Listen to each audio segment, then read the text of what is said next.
c'est dans l'objectif d'identifier le progrès, défis et recommandations en vue de promouvoir l'application effective du protocole de Maputo afin d'améliorer l'accès aux soins complets d'avortement centrés sur la femme que l'ONG SOS et Sexualité pour tous a dans le cadre du projet Protocole de Maputo apporté ma voix pour que mon choix compte, porté par la coalition pour les naissances désirées, qu'une réunion d'évaluation de mise en œuvre locale de l'article 14 alinéa 2C du protocole de Maputo a été organisée du 23 au 25 janvier 2026 à Kalemi dans la province du Tanganyika sous le lead de l'ONG Sogifep grâce au financement de Amplify Change. Œuvrant sous l'approche multisectorielle fondée sur les droits humains, l'égalité de genre et la redevabilité, plusieurs partenaires abordant la question des droits en santé sexuelle et reproductive ont été conviés à ces assises d'évaluation, à l'occurrence les représentants des autorités provinciales, ceux de l'appareil judiciaire, le prestataire des services de santé ainsi que les organisations de la société civile, celles de femmes et jeunes. Dans ce mot de circonstances, le représentant de chef de division de la santé a appelé le panéliste à travailler pour des résultats escomptés afin d'endiguer le décès maternel et infantile, les avortements non sécurisés ainsi que les grossesses indésirables par la planification familiale. Du côté Sogifep, la campagne des plaidoyers dénommée Tanganyika Finance la Vie se poursuit pour sauver la vie de la femme du Tanganyika par le financement domestique de la planification familiale au travers le gouvernement provincial du Tanganyika. Par ailleurs, convié à cette réunion d'évaluation, Charles MT, animateur de la Fondation pour la solidarité familiale, FOSOF en sigle, a salué les recommandations assorties. Nous avons pris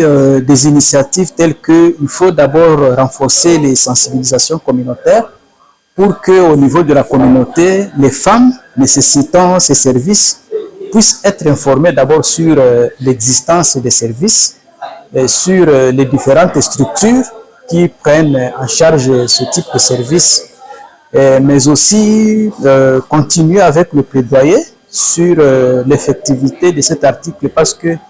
règne toujours une certaine confusion. Et une autre initiative qui est prise, c'est une recommandation même qui a été faite, c'est celle de continuer à renforcer notre mécanisme de plaidoyer pour la mobilisation des ressources, notamment parler au gouvernement, parler à d'autres partenaires techniques et financiers,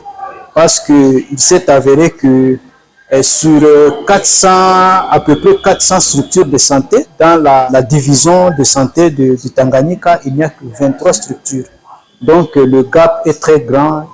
il est important que la couverture puisse être fortement élargie. Signalons tout de même qu'un état des lieux documenté de la mise en œuvre provinciale de l'article 14 alinéa 2C a été disponibilisé, les principaux défis clairement identifiés, les rôles et responsabilités des acteurs locaux clarifiés, ainsi que des recommandations consensuelles ont été formulées pour l'amélioration des conditions d'accès aux soins complets d'avortement centrés sur la femme.